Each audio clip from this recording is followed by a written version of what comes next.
If I just do athletes, what's going to set me apart? It's just going to be an athlete interviewing athletes. So I pivoted. I said, what if I do celebs? What if I do entertainers? What if I do rappers? What if I do influencers?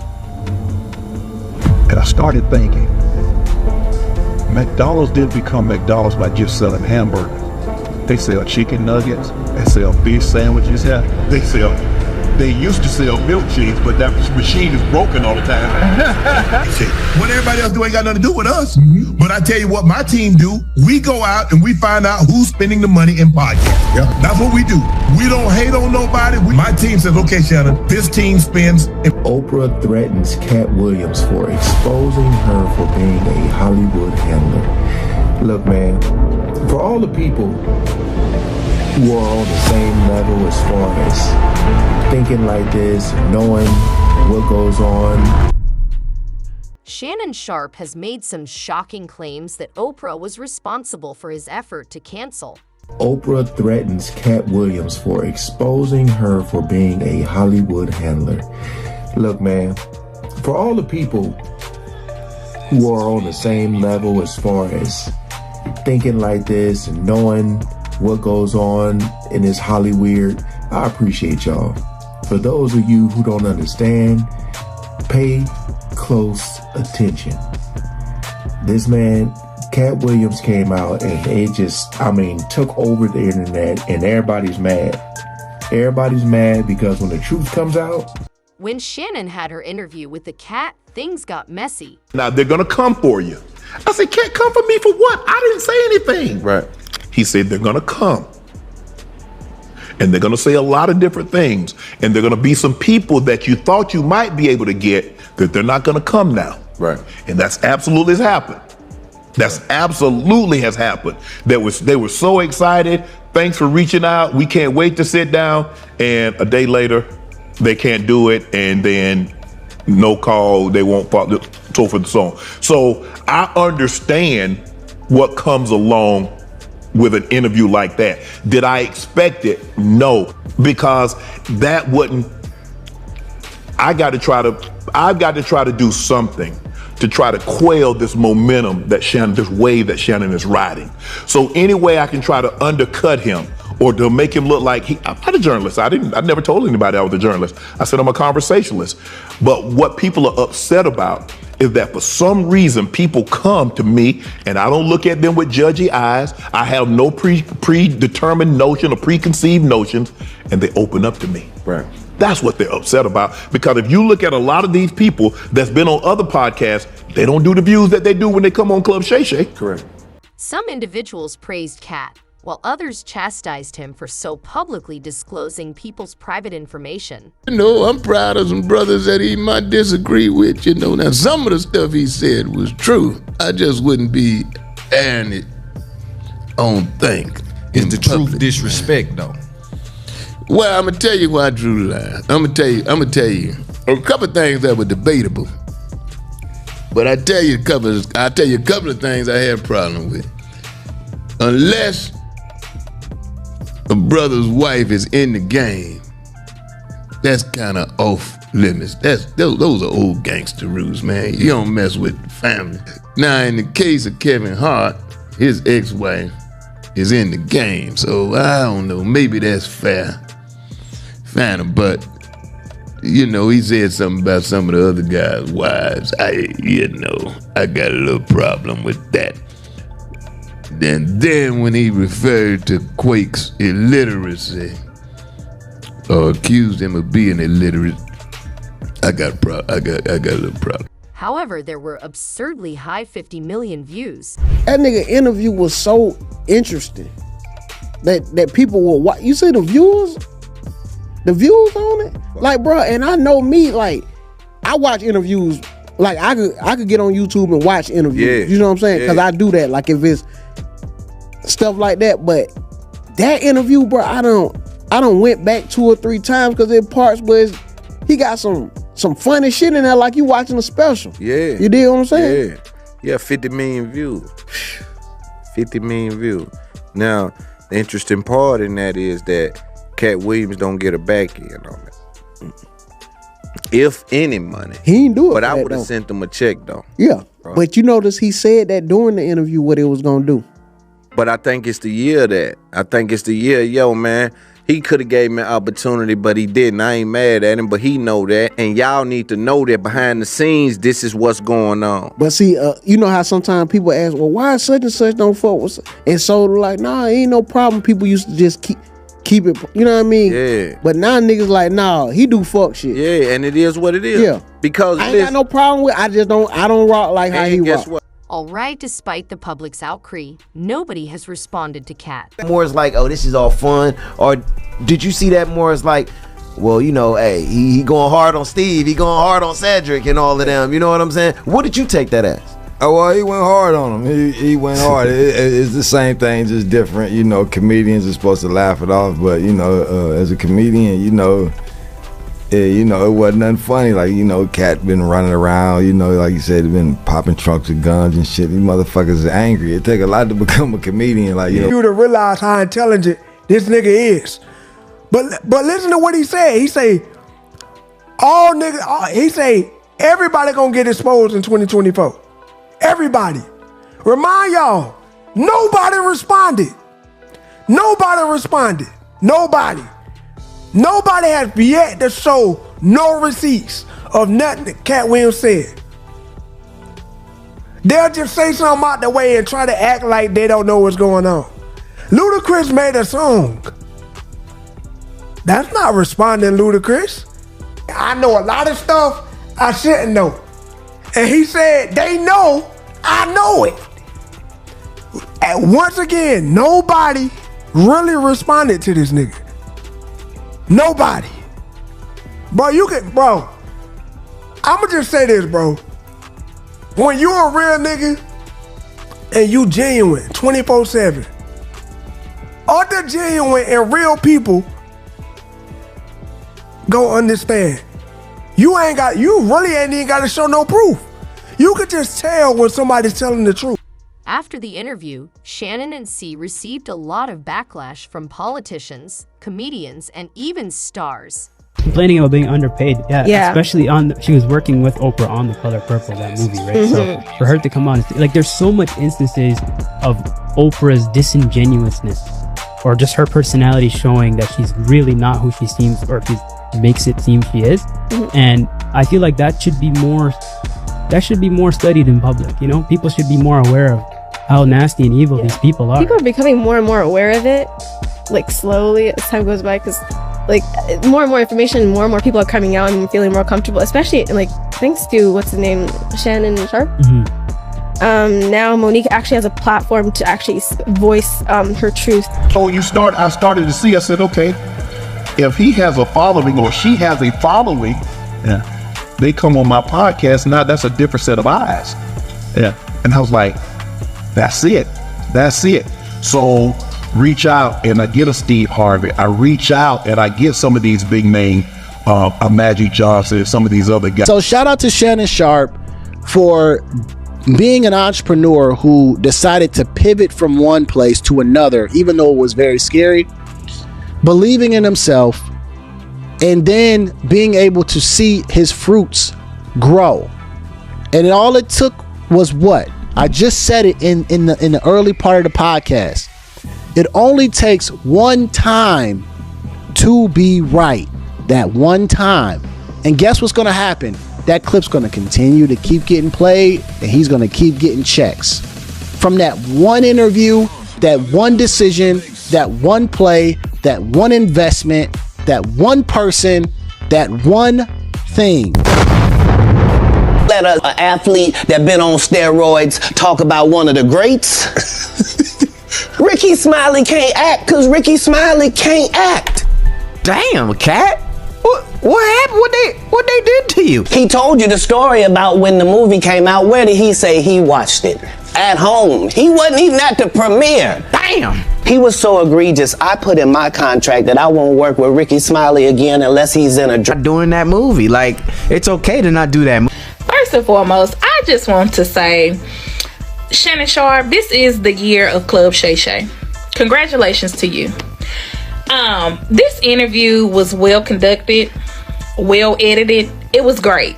Like, I've always loved Monique. I've always been a big fan of her. I've been to see numerous of her comedy shows in the past, but the way that they have blackballed this lady, and so she got blackballed out of millions of dollars, millions of awards she could have won again just because of this.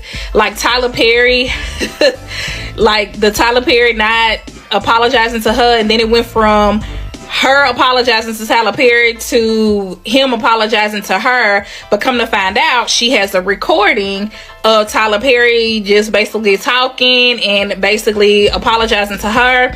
She talked about how some people in the industry have heard this video and has not said anything, and even spoke up and said that Tyler Perry was wrong. Even she talked about T.S. Madison saying, yes, it was wrong. Shout out to T.S. Madison, love Maddie. But even like with Kevin Hart, it was even shocking because she talked about how Kevin Hart had gave her a loan. They think instead of what they know. Maybe Amanda is not the problem. You know what I mean? But yeah. Shout out to Amanda Seales.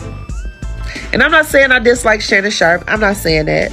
What I'm saying is, if he would have interviewed a guy, the responses would have been different. And I believe that in my heart that the responses would have been different.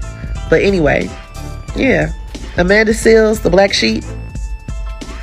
I don't know about all that. What we're gonna do is that we're gonna be so great they got to come advertise on us. They got to sponsor us. We're gonna have too many people talking about Nightcap. We're gonna have too many people talking about Club Shake Shake. What everybody else do ain't got nothing to do with us. But I tell you what my team do, we go out and we find out who's spending the money in podcasts. That's what we do. We don't hate on nobody. My team says, okay, Shannon, this team spends in podcast and digitally. This is what they do.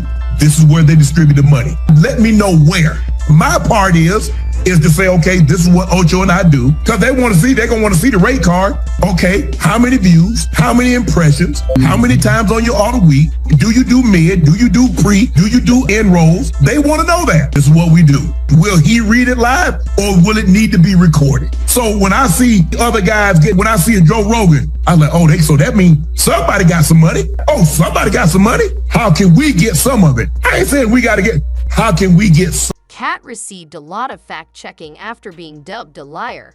And that's what I want to touch on before we get to topics and stuff is take your time, the character in the comedy.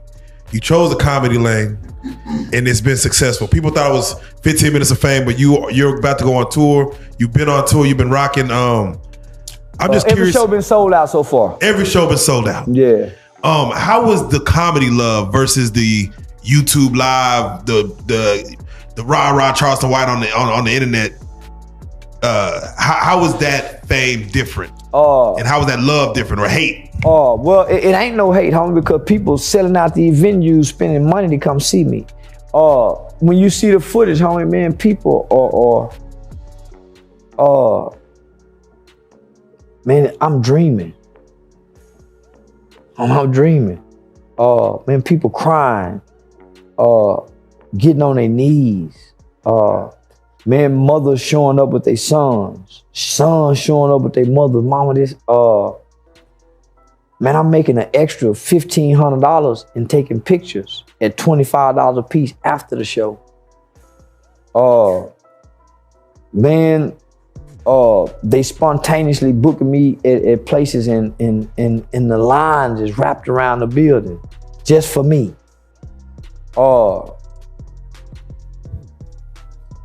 I told you I've been acting since I was a kid.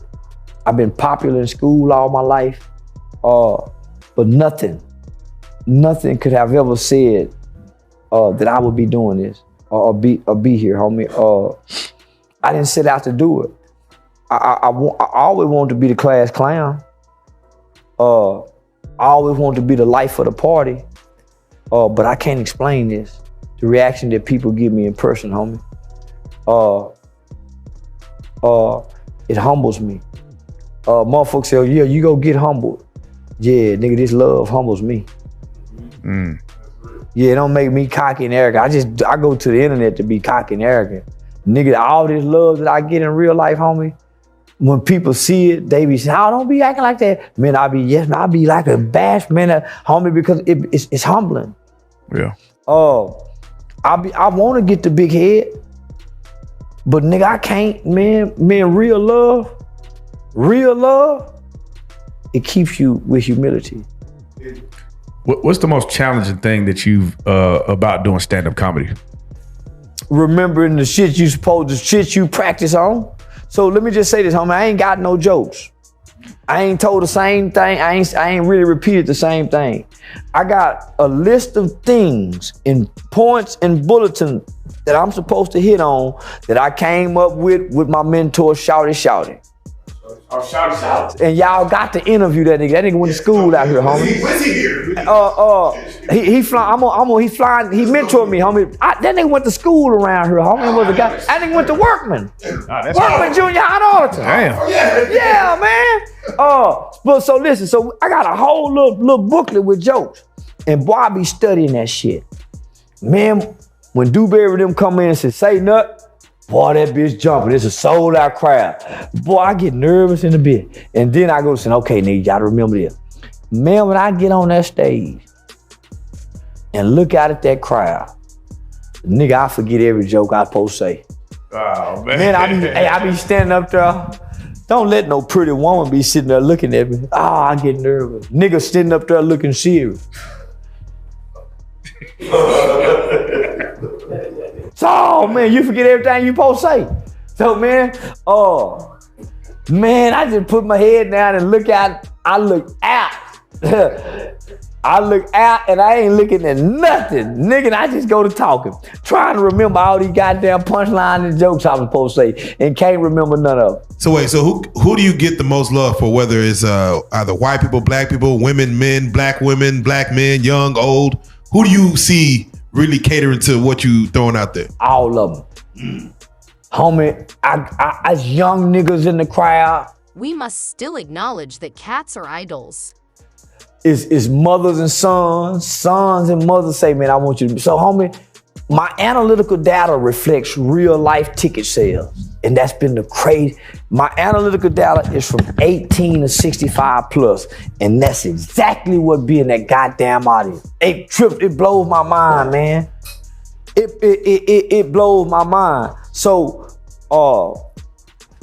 my white people, homie, homie, they love is so genuine. The things that they say in the word of mouth that's spread in the white community will allow me to cross over. And this is coming from the people who own the establishments and cut me the checks. They giving the nod. Most white people think at some point maybe he's gonna be vulgar on stage. He's gonna try to play the race card. But man, I studied great comedians. I was a fan of Andrew Dice Clay. I'm a fan of Rush Limbaugh, Bill O'Reilly, Howard Stern. Oh yeah. Archie Bunker. Oh yeah. Come on. I'm with that. And so who have you seen like while doing comedy in person that you're like, damn, they got it? Kevin Hart, Cat Williams, Carlos Miller, Chico Beans, at times DC Young Fly. Man, what's the other nigga name, man? The nigga he's play coach on Mark. What's his name? Oh, Mark Curry. Mark Curry. Yeah. God damn it. Yeah. That's a funny motherfucker. That's a funny motherfucker. That's a funny motherfucker, homie. I wouldn't have guessed that one. That's kind of wild. Nah, I seen that nigga in person. That's what I'm saying. When you see him in person, it's different. Like Man, Sean, what? I think it was Sean Marlon or some shit. The Wayans brothers fucked me up. I'm like, he funny as shit. Hey, I'm doing interviews. Nah, for real. And you know, I just saw Kevin Hart, so he's still that motherfucker. And Mark Curry, what's that? That Jamie Foxx episode. Well, I'm saying in person. In person. Some people are funnier than they are on the TV. It's weird. Like Ari Spears, I think I seen him in person. He ain't be crying laughing. That nigga cheating ass Myron funny in the motherfucking person. Yeah. Cheating ass Myron funny in the motherfucker. What about some of these Facebook comedians like Country Wayne and Desi Banks and I gotta ask you also about the Bubba. We'll get to that. Yeah, we'll get there. Go ahead. skit funny and stand-up comedy is kind of two different things. Right. I hadn't seen Desi in stand-up yet. Nigga, Desi just a funny nigga. Just a funny nigga. Yeah, nigga just a funny nigga. Yeah, he just a man. Everything nigga do funny, homie. So he ain't really gotta tell a joke. Right. Man, Walk into the house. Shit that nigga be doing. Yeah, walk into the house. Man, that is a funny nigga, homie. Yeah, Desi a funny nigga. What was it? Is it Funny Mike? It's Funny Mike, Ha Davis. He's Funny Country Mike, Wayne. yeah. I see Country Wayne. He funny. Say man, Country Wayne naturally funny. See, you got. This is what I'm learning. I'm naturally funny.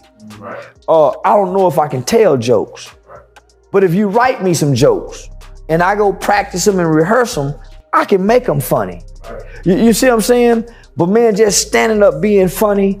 I see that in Desi Banks. I see that in Country Wayne. Cat Williams. It's very few people that's naturally funny. Some people need antics. Some people need a good joke. Man, I'm funny just because sometimes. You're just sitting up trying to be serious, I can get funny. Oh yeah. So I just need to learn the craft. Were you a fan of Roy Lee when he was on his big fan? Hey, that nigga was naturally funny. Man, nigga, what? And he was funny looking. That's what made him even more funny. Say, man, that nigga was funny. Man, that nigga was, man, yeah. That naturally funny is the character type, charisma, and personality that everybody say that's that funny uncle. That's that. And so, yeah, man, Roy Lee funny. Yeah, man, Roy Lee funny the motherfucker. Man, just think about that nigga having nigga chuckling all night, trying to memorize some of the shit he done did and said, man. Even if certain things didn't make sense, they weren't false. What are some other comments he made in that interview that you feel like he was lying about? Well, I don't think in Hollywood you get sexually taken advantage of as a black man to get a part. There's nobody in the history of entertainment, not even Eddie Murphy, that got offered $50 million 4 times and turned it down. It ain't happening. Most of the time when I see a comic or actor say that Hollywood, you have to do certain things to make it in Hollywood, are people who can't make it in Hollywood. Can't make it, so you come up with these claims that you have to do sexual favors to make it. But in actuality, to really make it in Hollywood is like hitting the lottery.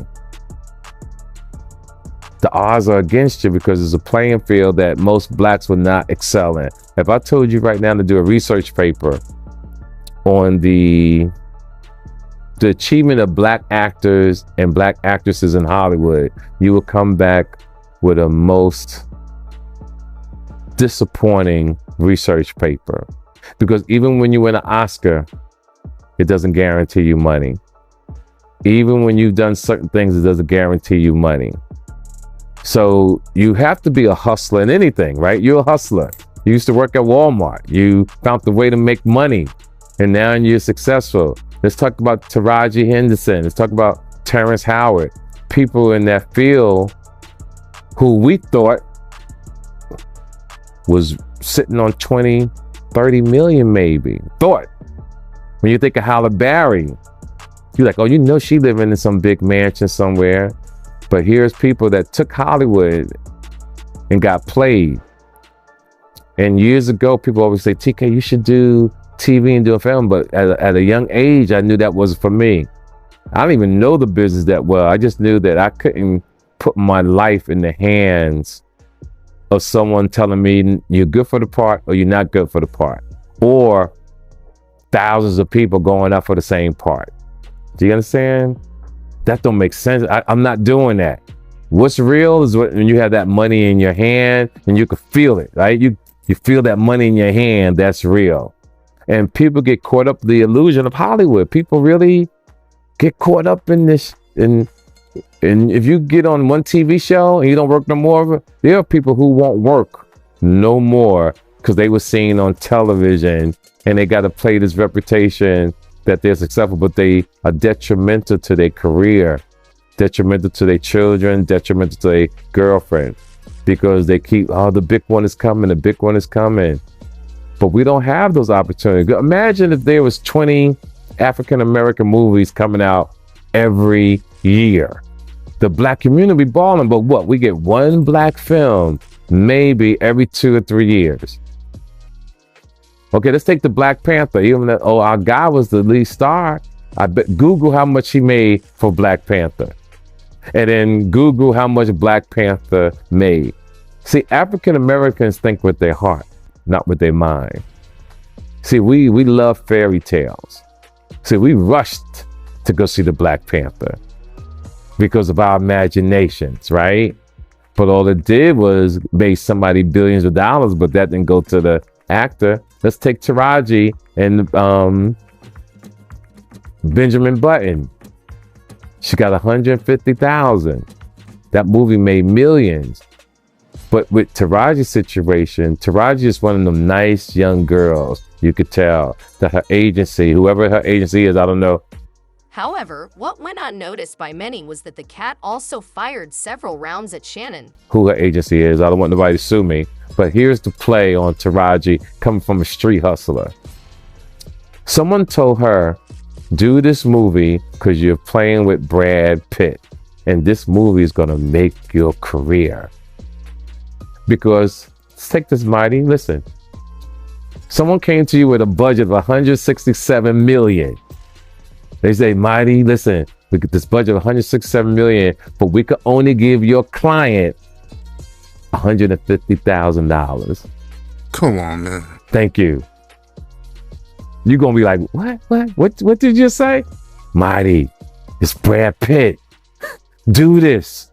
So here's my take on what I really, and I stand on this. They paid Taraji a few million to the agency. They paid her. The agency told Taraji that's all she can get is $150,000. Do this movie and it's going to blow up your career. So when The Color Purple came out, everybody's like, hey, go support The Color Purple and show Taraji and them that we support so she could get a check. Taraji's not the face of Hollywood.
He don't give nobody the big check. I know he gave the whatever her name was $1 million at one time, but that's nothing. If you're gonna be a boss, be a boss. Like if you're gonna really be that dude, yo. Be that dude. But the world is, you understand? Like You know me for a while now. You've seen everything I do. I push honesty. I push leadership. I push, let's try to do right. Let's be humble. People take the celebrity thing so far. It's all in your head. Nobody cares. However, what went unnoticed by many was that the cat also fired several rounds at Shannon. Man, that's old drama. It's so much more that you ain't gonna probably ever get to hear about because you don't with these comedians because they ain't made it yet. You would actually have to be in the city where they live to know the type of that goes on. That was just the first time that a comedian went on a big ass platform, a big name comedian, and said the This is all comedian world, green room talk, rumors, whatever the may be. You just ain't got to in a long time. He been busy, but he know everything that's going on. And niggas be riding around the country and he hear all the Yeah. So when he went on there and said all it was new to y'all. Right. Right. How much of that interview you think was cap versus fact? If you put percentage. I can't confirm or deny any of that because I'm the type of stick to the code, bro. Right. Go ask them. You know what I'm saying? But no, I don't think it's gonna be no backlash or no like that. It's just people say. I don't know. Comedians keep a lot of beef going on. Comedians fight more than any group of people that I've ever been around. It's some like drama. Physical fight? Or like physical fights in the comedy club, behind the comedy club, in the green room. So is everybody sticking to the call? Because we don't even hear about it. Nah, it ain't that everybody's sticking to I ain't heard about it though. Bro, it's kind of like comedians will beef with each other and still want the next make it though. It's like, nigga, just because I don't like you don't mean they can't. You know what I mean? So they're not haters. So it's kind of like no, they definitely haters. They are some of the biggest haters. You could always tell the haters in the comedian world. Think how many ain't never seen together. I'm talking about they don't with each other. They never did a show together. They need separate green rooms, but it ain't like they hate each other. They just don't each other. Comedy is a lonely game because every comedian in the game feel like they gonna be the next. So a lot of motherfuckers don't with each other because of that, or over a joke, or a woman, or. So how do y'all keep? Because when you think of you, DC, and Cheat, y'all are all big in y'all own right. So how do y'all keep it to where y'all never? Well, I'm sure y'all get into it, but how do y'all keep it to where the ego don't split y'all apart or tear y'all apart? Bro, it ain't nothing even like that though. You know what I'm saying? Like we all like different shit. Like we fans of each other. Like I want to be the biggest motherfucker in the world. And that's the energy that we bring. That's why it ain't never no ego. We all know who we are individually, but like we put all that into the collective. So that makes it bigger. They love you, they love me, they love him. Together they can love us. You get what I'm saying? So that's the whole motivation. That's why it ain't no ego or like no stunning, nobody trying to look bro, nobody, no shit like that, because we get it. Man, at the Vegas Tyson fight, not Tyson, but Tank fight, DC, they had a Lovers and Friends concert or laughing comedy. It was like music and comedy. And DC went up there and just was an artist. And it was like, oh, this really can sing, this really can rap. Like he's a real artist, you know what I'm saying? And do anything, bro. But it's skiing one like a couple years ago. Now you know how much like, hey, we skiing. No, this had goggles, peekaboo, street type coming down the big mountain. I was like, this nigga is a ghetto superstar. You know what I'm saying? Like, can swim, ice skate, do backflips on the pissy mattress. just like, naturally he's just one of them kids that was always outside. Can do all kind of. That's how Mo3 is. He could do anything he wanted to put his mind to, he did it. I wonder if Cat gonna get another movie role after this. You get what I'm saying? Like he literally good at a whole lot, bro. Chico the same way. Like this nigga, he ain't as public with the shit. You know what I mean? Like when he ain't on stage or at work, you'll never know what this, bro. Do shows and he like to ride around. That's how he come up. So he'll get like when he get a rental car, this gonna rent. Them nigga might rent a Maybach or something. Or you know what I mean? The big that be out on. I'm like, bro, you really be renting this? We leaving tomorrow. Why the fuck do you need the most expensive shit they got? But that's just his. Like he like opulence and luxury and shit. So he like to be in a nice car, jump off, ride off by himself. Security be mad as fuck at him because like, Chico, you can't just ride around Detroit by yourself. You're not from here. But he just the type of where it's like, that's his process. Then one night he called me, he was riding in LA and rode all the way to the Mexican border, bro. He like, I ain't even got my passport. I'm like, they might not let you back in this. And me, man, and me, I'm so chill and like, I just be out the way, bro. Like if I ain't my cars or, you know what I'm saying, some shit there, you ain't gonna never know where I'm at. So we all got our own lives outside of this. And that's how we able to like still enjoy every show like the first one. Let me ask you this. What's the longest that all three of y'all sat down and waited for somebody to come for an interview? What's the longest? Yeah. Don't wait, we'll just start recording. Oh. You dig what I'm saying? Like, we can do that. Yeah. What's the longest y'all had to wait? What's the longest y'all had to wait? What? When we first got started, they be like, hey, yeah, I'm on my way, bro. I'll be there in 5 minutes. 5 hours later. like, bro, come on, bro. Word? Yeah. It ain't like that no more, though. Damn, who did y'all like that, bro? Ton of niggas. For real? Say their names. Fuck it, don't protect them. What you want them to come back so you can wait another 5 hours? Had us waiting. Who? Cancel Yellow Bees. We had the interview. Oh, you in Dallas though, you can get that shit anytime. Yeah, but that's what make it bad. It be like, nigga, you right up the street, bro. Like, nigga, I just saw you. Nah, man, I can understand. It happens though. I don't think it be on purpose a lot of times. Sometimes niggas get overwhelmed, bro. You tell everybody you're gonna do everything. It's only a certain amount of hours you got to do it. Yeah. Then you need a smoke break. You need to eat. Baby mama might call. You might have to stop by the crib, drop some money off. You know how that shit.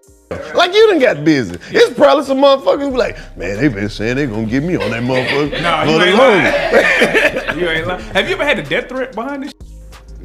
To kill us behind this. Word? Yeah. Stop reading them comments, man. No, in real life. Oh, like a show? Hey. Nigga got mad at you. They said on the show. What? Oh, that's crazy.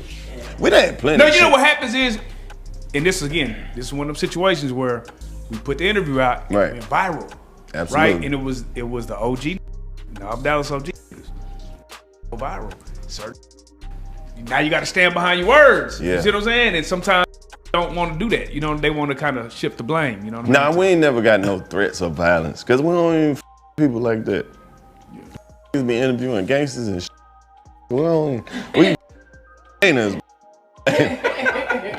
We try to stay away from like specific like that, like street politics and all that shit. Nah, we don't fuck around like that, bro. We're comedians. We here to bring joy and happiness.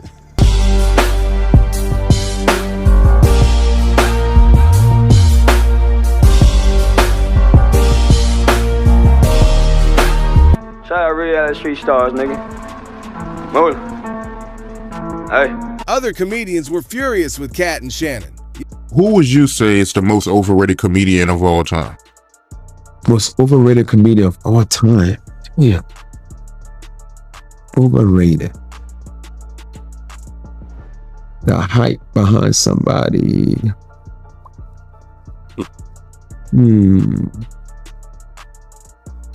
It probably, because I try to watch this person. He had a great sitcom, and it was one of my favorite sitcoms. But I was never a fan of his stand-up. Maybe Seinfeld, maybe. His stand-up just didn't do it for me. But I love his show. But his stand-up, I never could really like sit and watch. His stand-up. I probably trying to think. I can't. I think everybody else that I like, even. I think at one point I think Cat was so great. I mean, I don't think Cat is like his last few specials has not been special to me. You know what I'm saying? It hasn't been special to me. This last one I didn't like. Just the last 4 was not that great. But Cat went through some moments in his life. But he's still a legend, and I still love this guy. And he opened a way for a lot of us to even be greater and greater. You know what I mean? But he should probably take a break from doing a special, unless like give it a long break. I think specials should be, you can't put them out every year. It's gonna water down. Give it like 3-4 years. That's when you do it. And he's been doing it back to back to back, and that's probably why it's like, give it some time, Cat, and come back and let it miss the special. Don't shoot one a year later, shoot another one, like shoot another one. And specials takes time to really build. And I can't talk shit, ain't like I got specials out there. But that's because I never gave an opportunity. Netflix never say, hey, Mike, want to do a special. HBO never say, if they tell me they want it, I'll go give it to them. But like I said, what I'm doing now is I know what I got to do. I got to go and do it myself. I got to shoot my own movie and put it out. I got to shoot my special and sell it to them. I got to go and pitch my own TV show. I got to go do, y'all got to put my money where my mouth is. I got to go do what the Wayans brothers did, back in the day, and pretty much what you got to do, you got to put your own money in your own place. Like Country Wayne, that's what he did. Spend his own money, do his own thing. So you feel like the last couple of specials by Cat Williams was, lackluster? Yeah. They weren't that special. And, and not trying to, downplay him. It just, that's what, that last one was called Woke. It should have been called NyQuil, because I mean, that nigga. That shit put more niggas to sleep than Mike Tyson in the 90s, man. It was, and people was back.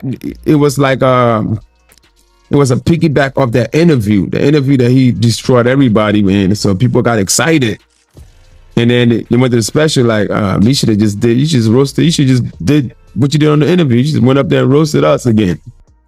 Add more niggas to your list. But it wasn't. But that's his style. I think people now we want to laugh. We really don't want to hear too much controversial shit, because he's still on controversial stuff. Just go make people laugh, man. Just go up there and clown people. You're good at that. He's so brilliant. He's brilliant how he could deliver a joke on somebody.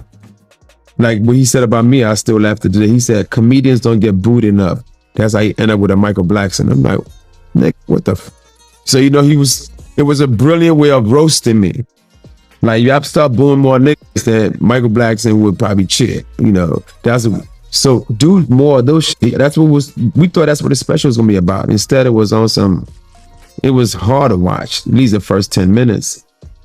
So you need to like just don't just put out shit, Cat. Give it some break. Give it 4 years and be that brilliant person that you are. Because he's a brilliant guy. Greatness is consistent.